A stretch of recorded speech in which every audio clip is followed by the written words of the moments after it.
Alhamdulillah wa salatu wa salamu ala rasulillah wa ala alihi wa sahbihi ajma'een. What a beautiful ending. Inna ja'alna ma ala al-ardi zinatan laha linabluwahum. Let me tell you the meaning and what comes to my mind. We have created earth and decorated it for them to test them. And the test is, make sure you don't fall in love with it.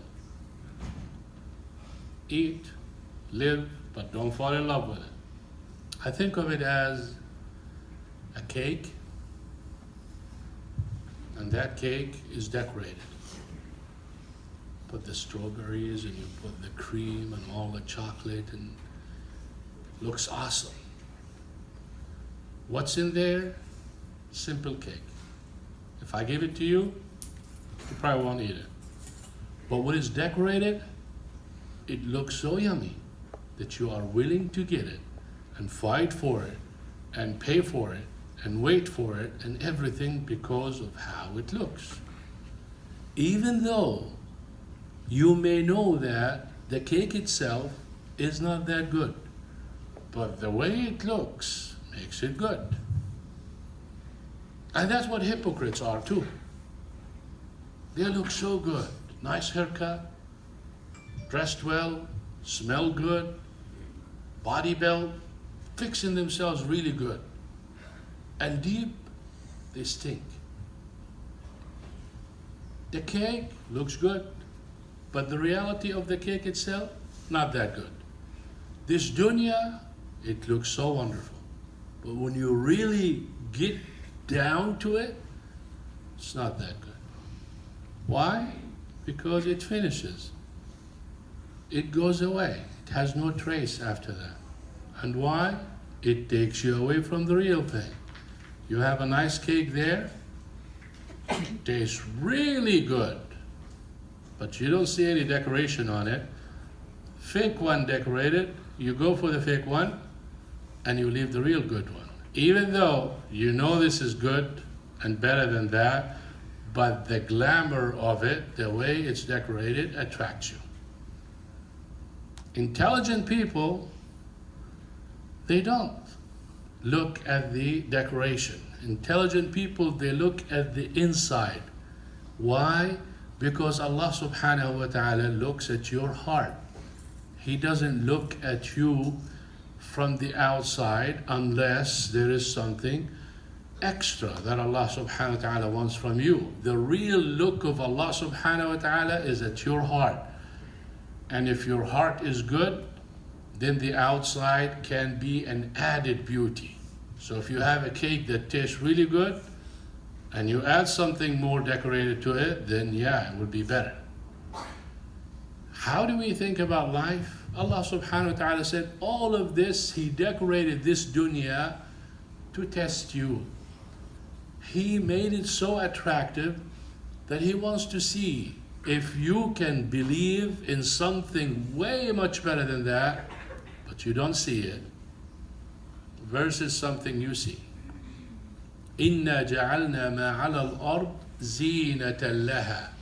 Zinatan laha, not zinatan laka. It's a beauty for it, not beauty for you.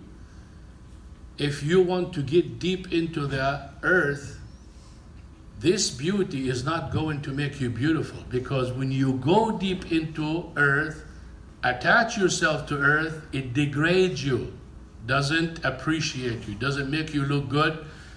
Even the Prophet ﷺ compared the person with the donkey. He said that some people attached to this dunya, what did he say about him?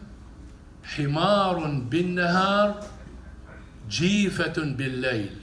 A donkey during the day and a stinky corpse at night.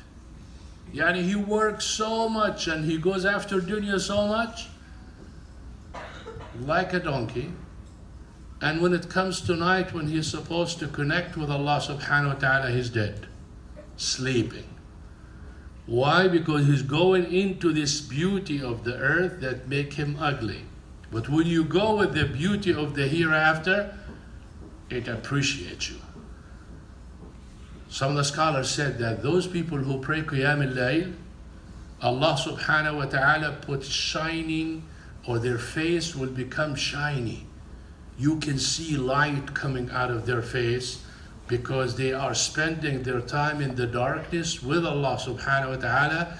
He rewards them by putting shiny face on them.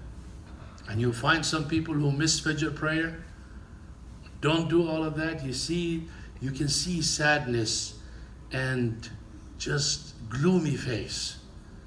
Gloomy face. You know, one wife, righteous wife. Remember, when we talked about marriage, we said you look for the righteous wife and you look for the righteous husband. Well, this righteous wife, when she got married, she tells her husband and wakes him up every day at Fajr to go to the masjid. She wakes him up, not him waking up, she, because she is very righteous.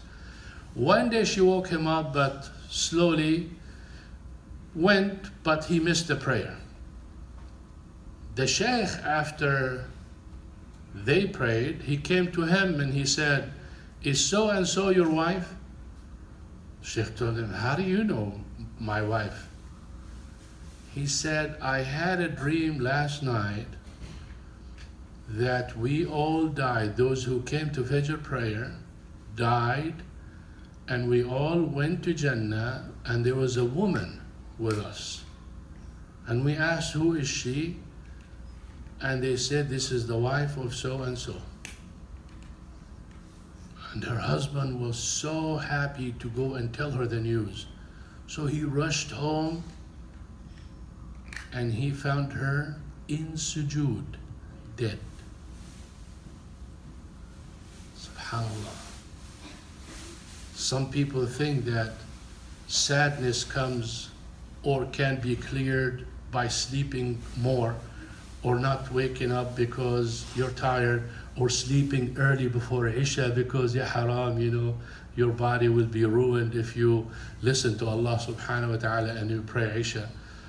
Parents are so compassionate, they want you to sleep early and miss Isha, or make jama' for Isha, or forget altogether Isha because they're more merciful than Allah subhanahu wa ta'ala on you.